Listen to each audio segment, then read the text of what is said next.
Thank you very much for the invitation and a very interesting conference. And let me present the results of special middle class research of Independent Institute for Social Policy. If I have a possibility to say only 5 words, I would say, we are different in everything. Try to explain some words. Some similarities we will face. First of all, the level of incomes grew very fast, especially of top quintile of Russian population, 350% from 1998. It's a huge growth. Russia averaged 250%. But the 3 bottom quintiles grew up lower than it was in a end of Soviet period. Please take into account huge differentiation in the Russian society. Income differentiation creates a huge barriers for widening of and growth of middle class. Second, Russian middle class is a big problem to estimate. What is it? Because we face the problem of huge problem of low consistency, because it's a new middle class, the middle class post-Soviet epoch. There were no way of growing middle class like in other countries like Brazil and India. What are our criteria for research?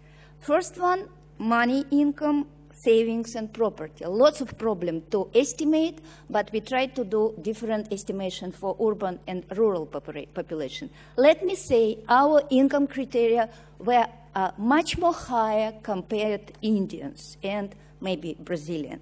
Second, education, professional and qualification status. First of all, higher education and some part of society with medium professional education. And the third criteria, self-identification. When you compare people with different characteristics, you may find that this one criteria is proper for 28% of households, but 2 criteria only for the 10 in any combination, and only 5% of Russian population has 3 criteria. It is a real middle class, only 5%. It's a core of middle class. We have the second group, we called it white middle class. We are not similar to usual criteria of middle class stratification because we are different. It's true. So-called white middle class, it's about 19% of Russian population with 2 criteria, proper and third one, above the low class level.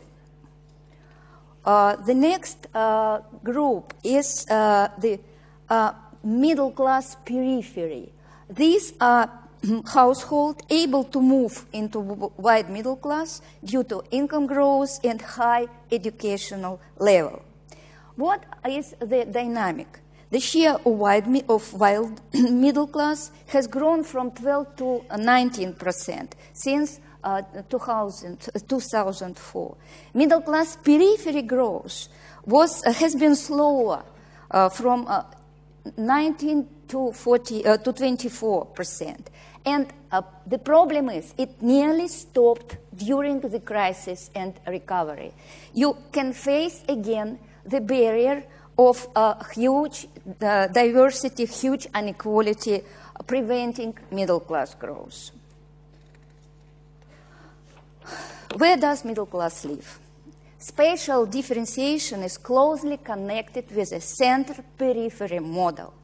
We have in Russia urban middle class. About 40% of Muscovites are the so-called white middle class. In the big cities, it's about 30. In the medium and small towns, it's about 20. And in the countryside, only 10%. What is the middle class labor structure? Market economy sector employers' share is the biggest, 36%. But the share of entrepreneurs has been declined from 13 to 11%. Russian middle class is getting more close to public sector. Nearly a quarter of middle class households work in the public sector, and many of them are bureaucrats. Please take it into account. Russian middle class is very complicated. Let me say, Russian middle class is younger, and compared with developed countries, the biggest age groups are below 29 and 39 years old, because they are more adopted to the market economy rules of game, and so they are more successful. But the key middle class differentiation is the spatial one. For better understanding, let me divide Russia in three types, three spatial types. First one is so-called First Russia. Russia of big cities, where 31% of Russian population lives.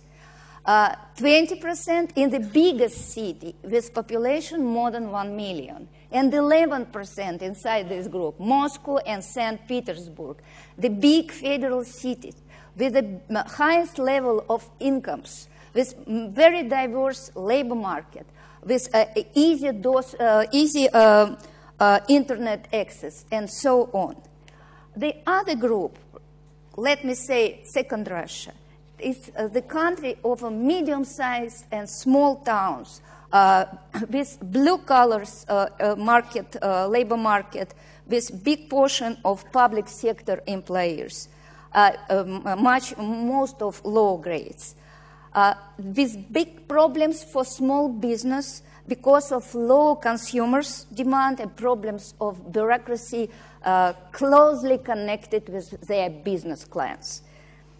Even a new crisis starts, we should understand that Second Russia will be fighting for the working place, for wages, but it has nothing to do with problem of urban, big cities middle class.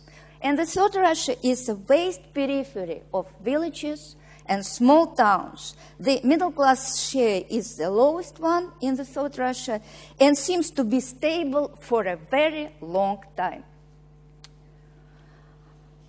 To explain political influence of middle class, urban, younger, educated, wealthy Russian middle class, let me show you a very simple map. We live in a computer epoch. This map was prepared in Switzerland by one of Russians living there. He has a chance to gather all Russian precincts information to take into his computer. You may see the map with share of votes for Putin in the last presidential election in all local precincts. It's a unique map. The more orange the color, the less the share of voters for Putin.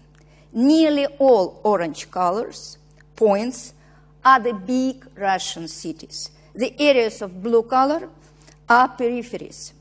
These differentiations does not work only in the regions with manipulated elections, big enough blue areas in this map.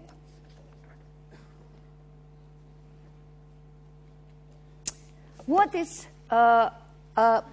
can I say about political, oops, sorry.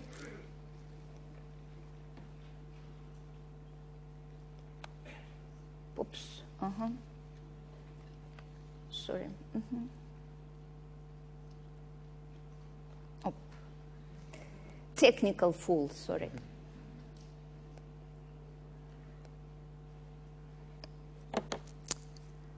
What can we face in the nearest future? Opinion polls show stable growth of dissatisfaction in Russia, very stable from the autumn of 2011.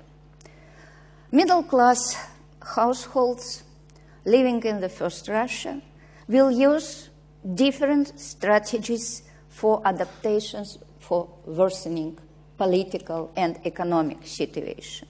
One of them, I think, is middle-class emigration growth, as population, as households, as well as finance and money. But for this strategy, the world-class economy recovery is needed. To save money now, a lot of core middle-class Russian households buy real estate in the foreign countries. Lots of people I know personally do this way for saving their money. About public protests. Active protests declined by the end of 2012. I really don't think the growth of protest will be actual for the nearest years. To realize this scenario, the elite cleavage and new political leaders for middle class are needed. Now we have no such type of political leaders. It's the scenario for Russia, number one. The second Russia protest escalation depends on whether the new wave of economic crisis hits Russia or not. Nothing more. And for third Russia, nothing happens. These are sleeping, politically sleeping areas. In conclusion, let me emphasize two very simple points.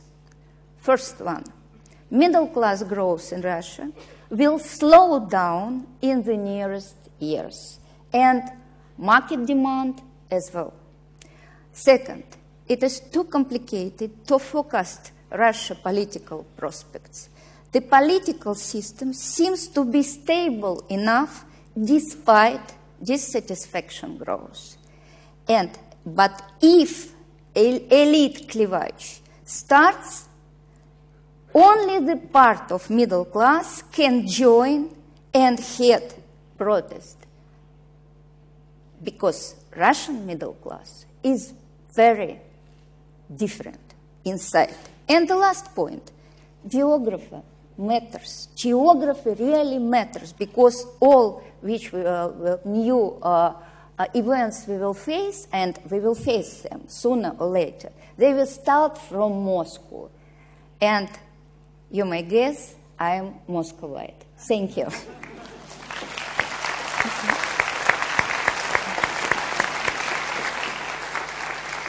Thank you, Natalia.